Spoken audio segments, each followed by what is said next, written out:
నమస్తే. ఉదయ్ భాస్కర్ గారితో మంత్రదండానికి సంబంధించి చాలా వీడియోస్ ఆల్రెడీ చేసున్నాము.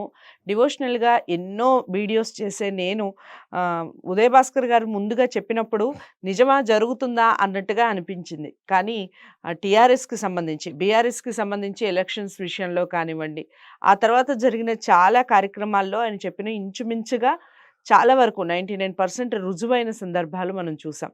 సో, ఇప్పుడు వైసీపీకి సంబంధించి ఒక 35 మంది జాబితాలని, ఇన్ఛార్జీలని వైసీపీ ప్రభుత్వం ప్రకటించడం జరిగింది. ఈ 35 మందిలో ఎంతమంది గెలుస్తారు? ఎంతమంది ఓడిపోతారు? అనేది క్లియర్‌గా, క్లారిటీగా చెప్పే అవకాశం ఉంది ఇప్పుడు ఉదయ్ భాస్కర్ గారు. సో, మన ఛానల్ ద్వారా కొంతవరకు ఇన్ఫర్మేషన్ వెళ్తుంది. ఇది మారే అవకాశాలు గూడా ఉన్నాయి. తప్పకుండా వీడియోని ఫస్ట్ నుంచి లాస్ట్ వరకు వాచ్ చేయండి. ఉదయ్ భాస్కర్ గారు ఏం చెప్తారనేది మీకు కూడా ఒక క్లారిటీ వస్తుంది. నమస్కారం అండి. నమస్తే అమ్మ. ఆహ్, వైసీపీ ప్రభుత్వం ఆల్రెడీ ఒక 35 మందిని జాబితాని ప్రకటించడం జరిగింది. ఇన్‌చార్జీలుగా చెప్తూ వాళ్ళని లిస్ట్ రిలీజ్ చేయడం జరిగింది. అవును. సో, అందులో ఎంతమంది ఖచ్చితంగా గెలిచే అవకాశం ఉంది? ఎంతమంది ఓడిపోతారు? మెజారిటీతో సహా చెప్పండి. ఆహా భక్తి ప్రేక్షకులందరూ గూడా నా హృదయపూర్వక ఆశీస్సులు తెలియజేస్తూ, హ్మ్. రేపు అసెంబ్లీ ఎన్నికలు ఆంధ్రప్రదేశ్‌లో హ్మ్. 2024లో జరుగుతున్నాయి. దానికి వైఎస్ఆర్ కాంగ్రెస్ పార్టీ చీఫ్ హ్మ్. ఫస్ట్ 11, తర్వాత ఒక 24 మొత్తం ఒక 35 మందిని హ్మ్. అభ్యర్థులనైతే ఇన్ఛార్జీల కింద ప్రకటించారు. హ్మ్. ఇదే ఇన్ఛార్జీలు అదే స్థానాల్లో ఎమ్మెల్యేగా పోటీ చేస్తే హ్మ్. వీరి జాతకాలేంటి? వీరి భవిష్యత్తేంటి? గెలుస్తారా? ఓడిపోతారా? ఎంతవరకు సక్సెస్ అవుతారు? హ్మ్. అనేది ఇప్పుడు మన మంత్రదండంతో ఓకే. తెలుసుకుందాం. హ్మ్. సో, ఇంతకుముందు మనం చెప్పినయి, జరిగినయి. అవును. ఏదో ఒకటి పోవచ్చు. హ్మ్. 100% జరుగుద్దని నేను చెప్పను. కానీ మనం చెప్పిన ఆటిల్లో 70-80% జరుగుతాయి. హ్మ్. ఉదాహరణకి మీకు ఒక ఎగ్జాంపుల్ ఏం చెప్పనంటే, ఒక 10 నేను చెప్పాననుకో అమ్మ, హ్మ్. ఇక్కడ ఇందుట్లో హ్మ్. ఒక 7, 8 మాత్రం జరుగుతాయి. ఓకే. 1, 2 పోవచ్చు. పోవచ్చు. అంతేగాని నేను చెప్పింది 100% జరుగుద్దని, హ్మ్. నేను దైవాంశ సంభూతుడిని పైనుంచి దిగాను అని మాత్రం నేను చెప్పట్లేదు. హ్మ్. ఒక్క భగవంతుడితో కనెక్ట్ అయ్యే విద్య ద్వారా హ్మ్. తెలుసుకునే, హ్మ్. అది కూడా నిస్వార్థంగా తెలుసుకుంటేనే. ఇక్కడ స్వార్థం ఉండి హ్మ్. ఏదో వేరే వేరే విషయాల కోసం తెలుసుకుంటే సినిమా నడవదు. నిస్వార్థంగా తెలుసుకుంటే మాత్రం ఒక్కోసారి 100కి 100% చెప్పవచ్చు. ప్రజలకు కూడా చాలామందికి అసలు జాతకాలు లేనోళ్ళకి కూడా చెప్పాను. ఓకే. ఏమీ లేనోళ్ళకి కూడా ఏం జరుగుద్దనేది. హ్మ్. మన మాట ఇంటే సేవ్ అయ్యారు. ఓకే. మన మాట వినకుండా ఉంటే ఊడ్చేసింది. ఓకే. సో, సో, ఇక్కడ చెప్పండి. మనం ప్రజల మంచి కోరి చెప్పినా వాళ్ళ కర్మ ఏంటంటే ఎన్నీయట్లేదమ్మా. హ్మ్. హ్మ్. వాళ్ళు మంచిగా రిసీవ్ చేసుకోవట్లేదు. ఇక్కడేదో స్వార్థంతో చెప్తున్నాడు హ్మ్. అని అనుకుంటున్నారు. హ్మ్. స్వార్థంతో చెప్తే నేను ఏం జరుగుద్దో చెప్పనుగమ్మా. హ్మ్. రాజశ్యామల జేయాలి, బగలాముఖి జేయాలి, హ్మ్. తారా జేయాలి, కాళీ జేయాలి, చిన్నమస్తా, ధూమావతి, దశమహావిద్యలు పూజలు జేయాలి. హ్మ్. సో, ఎంఆర్‌పీ ఇది. హ్మ్. పట్టురండి. హ్మ్. మీకు రాజకీయ యోగం నేను తీసుకొచ్చి పెడతా హ్మ్. అని నేను చెప్తానమ్మా. ఓకే. ఇక్కడ ఏం జేసినా హ్మ్. ఆ యోగం అనేది ఎవడో తీసుకొచ్చి మేము పెట్టలేము. హ్మ్. ఆయనకి ఏముంటే అదే జరుగుద్ది. ఓకే. ఆయనకి ఏమి జరగాలని ఉందో అదే జరుగుద్ది. హ్మ్. ఆ జరగాలనుకుంది మేము తెలుసుకొని చెప్పడమే హ్మ్. జ్యోతిష్యం. హ్మ్. చెప్పాక వాళ్ళు వినటం, వినకపోవడం అనేది వాళ్ళ ఇష్టం. హ్మ్. సో, ఏదైనా సరే ఎలక్షన్‌లో పోటీ చేసేవాళ్ళు హ్మ్. నాలాంటోడిని సంప్రదిస్తే హ్మ్. ముందుగానే భవిష్యత్తు ఏంటని చెప్పేసి హ్మ్. ఒక 20,00,00,000 ఎంపీకైతే ఒక 100,00,00,000 హ్మ్. మేమైతే సేవ్ చేయగలం. హ్మ్. ఇవాళ ఎమ్మెల్యే అంటే 10-20,00,00,000 మధ్యలో ఖర్చు అవుతుందమ్మా. ఎంపీ అంటే 100,00,00,000 పైన తీయాల్సొస్తుంది. ఓకే. అది సేవ్ చేయగలం మేము. హ్మ్. ఏది హ్మ్. ప్రజలకి. అదే హ్మ్. ఎమ్మెల్యే అభ్యర్థులకి. హ్మ్. మేము చెప్పింది ఇంటే. వద్దు బాబు మానేయంటే మానేస్తే సేవ్ అవుతారు. రైట్. కాదు యుద్ధానికెళ్తామంటే హ్మ్. వదులుతాయి. హ్మ్. ఇది జరిగేది. హ్మ్. అంటే మాకు ఆ భగవంతుడిచ్చిన దీంతో చెప్పగలం ఎదటకి మంచి చేయటానికి. హ్మ్. వినటం వినకపోవడం వాళ్ళ కర్మ ఆధారంగా నడుస్తదమ్మా. ఓకే. సరే ఇప్పుడు వైఎస్ జగన్మోహన్ రెడ్డి గారు 35 మంది ఇన్ఛార్జీలని ప్రకటించారు. హ్మ్. మిగతా పార్టీలు ప్రకటించలేదు. హ్మ్. ప్రకటిస్తే టీడీపీ, జనసేనది కూడా మనం ఒక వీడియో చేసుకుందాం. హ్మ్. వాళ్ళెవరు గెలుస్తారు? ఎన్ని ఓట్లతో గెలుస్తారు? ఎంత మెజారిటీ వద్దనేది అది కూడా ఒక వీడియో చేసుకుందాం. హ్మ్. సో, ఇప్పుడు 35 మందిలో జగన్మోహన్ రెడ్డి గారు ప్రకటించిన వైసీపీ క్యాండిడేట్లు, ఇన్ఛార్జీలు వాళ్ళకే టికెట్ వస్తే హ్మ్. ఎంతవరకు గెలుపు అవకాశాలున్నాయి? హ్మ్. ఓడిపోతారా? అనేది ఇప్పుడు మనం చూసి చెప్పుకుందాం.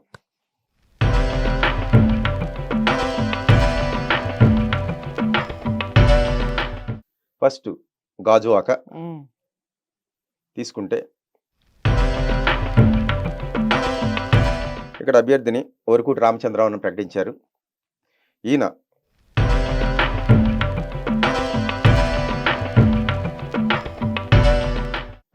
ఈ వరకూటి రామచంద్రరావు 2000 అతి స్వల్ప మెజారిటీతో బయటపడే అవకాశాలు ఉన్నాయి. ఇక రెండోది రేపల్లె గణేష్ ప్రకటించారు. ఇతను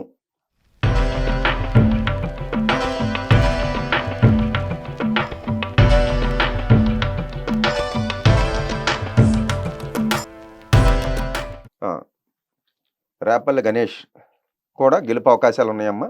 కాకపోతే 500 నుంచి 1000 ఓట్ల లోపే, అతి కష్టం మీద ఉంది. ఎటైనా కావచ్చు, అవసరమైతే పోవచ్చు. బాగా కష్టపడితే ఇప్పుడు నుంచి నిద్రపోకుండా తిరిగితే రాత్రి మగళ్ళు యుద్ధం చేస్తే ఒక 800 ఓట్లతో బయటపడచ్చు, లేదంటే పోతాడు. ఇక మంగళగిరి గంజి చిరంజీవికి ఇచ్చారమ్మా టికెట్.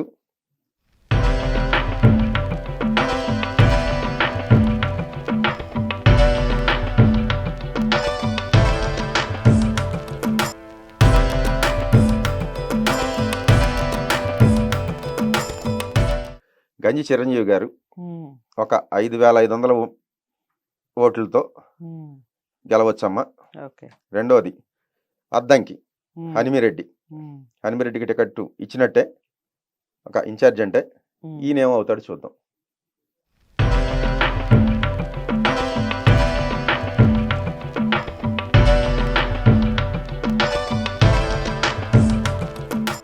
ఒక 5000 మెజార్టీ వరకు గెలిచే అవకాశాలు హనిమిరెడ్డికి ఉన్నాయమ్మా. అలా గుంటూరు వెస్ట్ విడదల రజని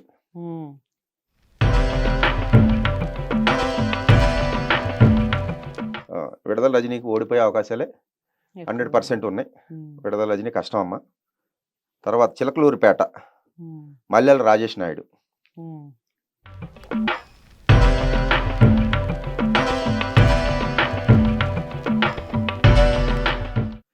ఈ మల్లెల రాజేష్ నాయుడు కూడా అత్యల్ప మెజార్టీ, అంటే 1000 లోపు గెలవచ్చు అంతే. 100% గెలుస్తాడని కాదు, కానీ గెలిస్తే 1000 లోపు, ఎంతకు మించి గెలవడమ్మా. తర్వాత సంతనూతనపాడు మేరుగు నాగార్జున.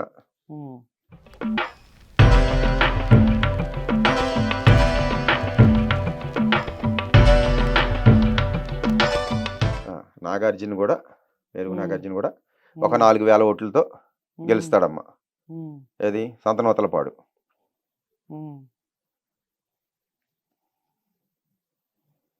తర్వాత తాడికొండ నియోజకవర్గం మేకతోటి సుచరిత ఇన్ఛార్జి.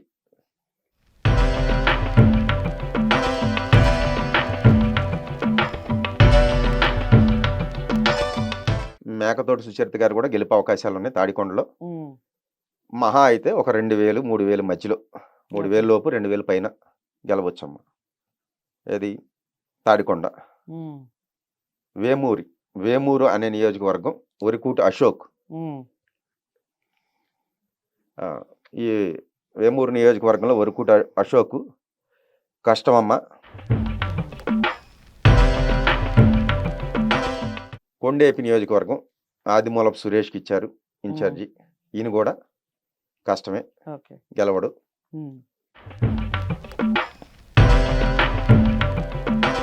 పత్తిపాడు బాలసాని కిరణ్ కుమార్కి ఇచ్చారు. ఈయన కూడా ఓం నమః శివాయ. ఈయన కూడా కష్టం అమ్మ. బాలసాని కిరణ్ కుమార్ కూడా కలవరు. విజయవాడ వెస్ట్ షేక్ ఆసిఫ్ ముస్లిమ్స్కి ఇచ్చారు.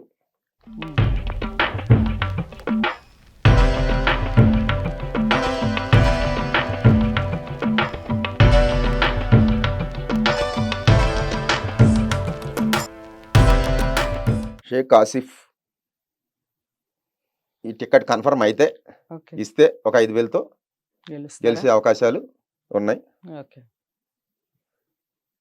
విజయవాడ సెంట్రల్ వెల్లంపల్లి శ్రీనివాసరావు. ఓకే.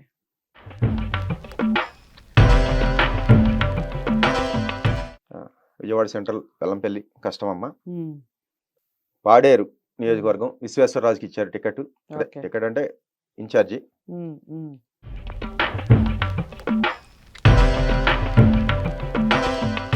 ఇక్కడ కూడా కూటమే గెలుస్తుందమ్మా. ఓకే. విశ్వేశ్వరరాజు కష్టం. హ్మ్. అరకు హ్మ్. గోటేటి మాధవి ఇన్ఛార్జి మార్చారు.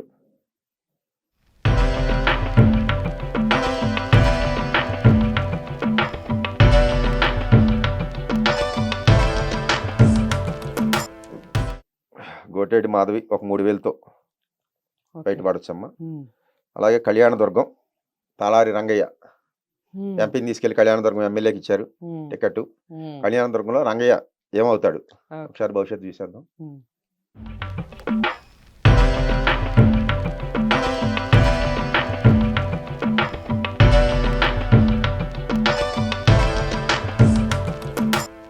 తాళారి రంగయ్య గెలుస్తాడమ్మా ఒక 7,000 పైగా మెజార్టీ. ఓకే. ఈ మెజార్టీకి అయితే తగ్గదు. హ్మ్. అది నెక్స్ట్ పెనుగొండ హ్మ్. ఉషా శ్రీచరణ్ ఓకే. ఆమెను కూడా మార్చి ఏదో హ్మ్. ఇచ్చారట్టుకుంది పెనుగొండ. హ్మ్.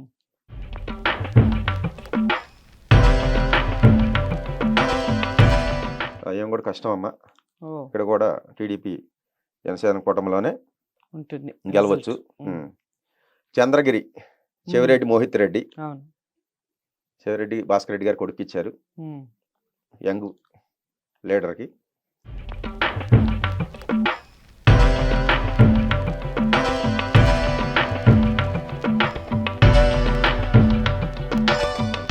ఈయన 12,500 పైగా గెలుస్తాడమ్మా. చెవిరెడ్డి ఓకే. మోహిత్ రెడ్డి చంద్రగిరిలో. చంద్రగిరిలో. హ్మ్. అలాగే మచిలీపట్నం హ్మ్. మచిలీపట్నం పేర్ని కృష్ణమూర్తికి రైట్. ఇచ్చారు. పేర్ని నాని గారి కొడుక్కి. హ్మ్. హ్మ్. పేర్ని కిట్టు అంటారు. హ్మ్.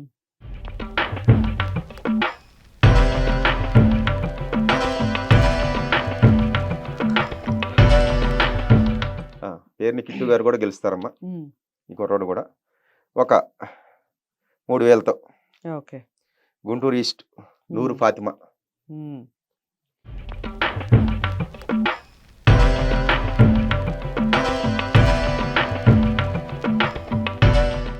గుంటూరు ఫాతిమా 8,000 ఓట్లు పైగా గెలుస్తుందా? గెలుస్తుంది ఓకే. గుంటూరు. హ్మ్. తిరుపతి హ్మ్. బొమ్మన అభినయ్ రెడ్డి ఓకే. బొమ్మన కరుణాకర్ రెడ్డి కొడుకు. హ్మ్.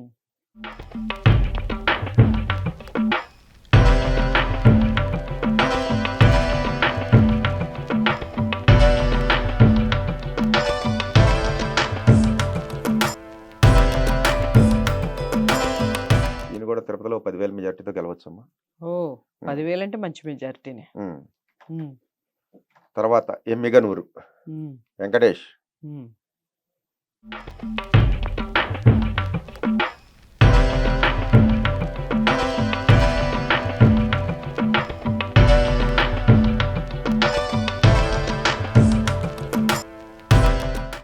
ఈ వెంకటేష్ అతి కష్టం మీద హ్మ్. ఒక 1000 నుంచి 2,000 ఓట్లతో గెలిచే అవకాశాలు ఉన్నాయి. ఉన్నాయి. హ్మ్.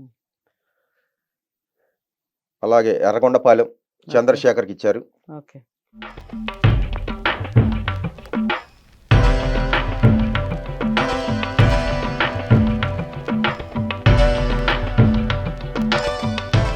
చంద్రశేఖర్ గెలుపు అవకాశాలు ఉన్నాయి. ఓకే. ఎర్రగొండపాలెంలో ఒక 4,000 ఓట్ల మెజార్టీతో గెలిచే అవకాశాలు ఉన్నాయమ్మా ఓకే. చంద్రశేఖర్కి. హ్మ్. కదిరి మక్బూల్ అహ్మద్ హ్మ్. హ్మ్. ఇచ్చారు ఇన్ఛార్జిగా.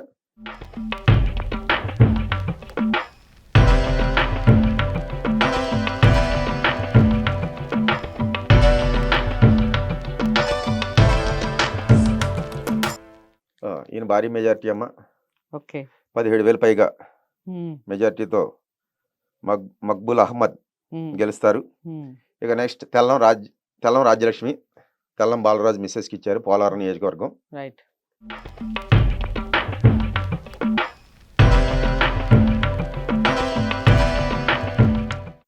ఏమో అతి కష్టం మీద 2,000 నుంచి 3000 ఓట్ల మధ్యలో గెలిపే అవకాశాలు ఉన్నాయమ్మా.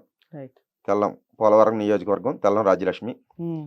రాజమండ్రి రూరల్ చెల్లిపోయిన వేణుగోపాలకృష్ణ.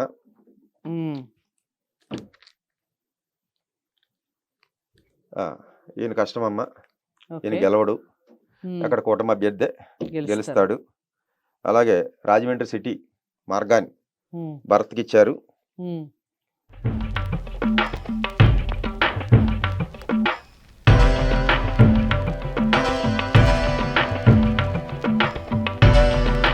మార్గాన్ని భరత్ కూడా ఒక 3000కి అరౌండ్ అటు ఇటుగా అతి ఓకే. కష్టం మీదే గెలుస్తాడమ్మా మార్గాన్ని రైట్. భరత్ కూడా. రైట్. రాజమండ్రి సిటీ పత్తిపాడు ఒరువులు సుబ్బారావుకి ఇచ్చారు. ఓకే. ఇక్కడ కూటమి అభ్యర్థే గెలుస్తుందమ్మా. ఓకే. ఒరువులు సుబ్బారావు కష్టం. తర్వాత జగ్గంపేట తోట నరసింహం.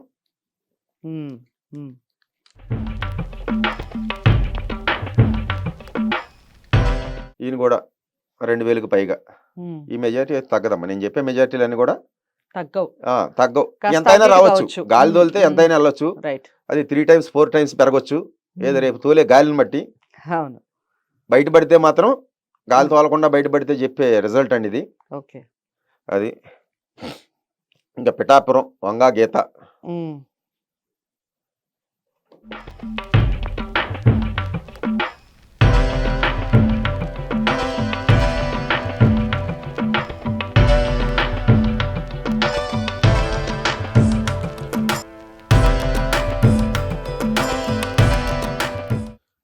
పిఠాపురంలో వంగా గీత కూడా గెలుస్తుందమ్మా. ఓకే. ఏం కూడా అతి స్వల్ప మెజారిటీ, ఒక 2000 3000 లోపే గెలిచేది. ఇది వంగా గీత గారు కూడా. Right. P Gannavaram Venugopal. P గన్నవరంలో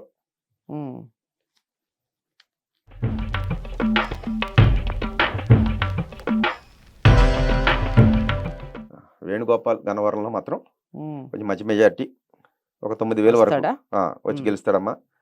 రామచంద్రాపురం పిల్లి సుభాష్ చంద్రబోస్ కొడుకు పిల్లి సూర్యప్రకాష్కి ఇచ్చారు ఇన్ఛార్జి.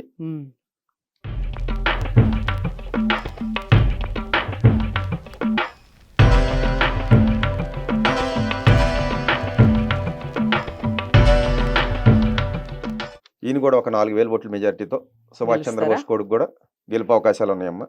ఓకే. తర్వాత పాయకరావుపేట కంబాల జోగులు ఇచ్చారు వైసీపీ టికెట్, అంటే ఇన్ఛార్జ్ ఇచ్చారు. ఈ కంబాల జోగులు ఎంత మెజారిటీతో గెలుస్తాడో చూద్దాం.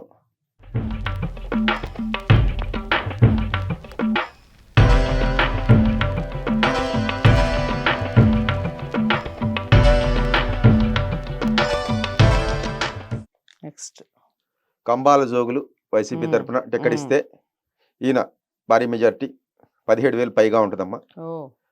పాయకరావుపేట మంచి మెజారిటీ వద్ద పాయకరావుపేట. తర్వాత అనకాపల్లి భరత్ కుమార్.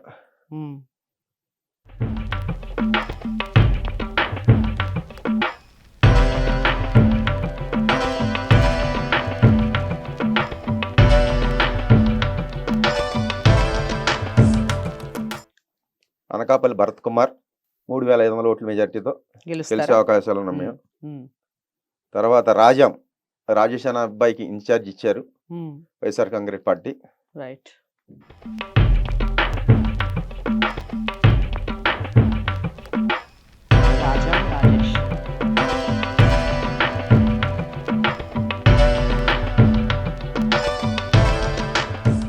రాజాంలో రాజేషే గెలుపమ్మ. ఓకే. 15,000 పైగా మెజారిటీ జరుగుద్ది రేపు. ఇచ్చిన 35 మందిలో 9 మంది అభ్యర్థులు కన్ఫర్మ్గా ఓడిపోతారు. ఓకే. ఇంకా 1000-2000తో గెలిచే అభ్యర్థులు వాళ్ళు కూడా డౌట్ కృషి లేకపోతే, చెప్పారు కదా కృషి ఉంటే మనుషులు ఋషులు అవుతారని, కృషి చేయకుండా బద్దకిస్తే మాత్రం ఈ 26లో 5 నుంచి 8 అంటే గెలిచే 26 చెప్పాం కదా, 5 నుంచి 8 ఓడిపోయే అవకాశాలు కూడా ఉన్నాయి. ఓకే.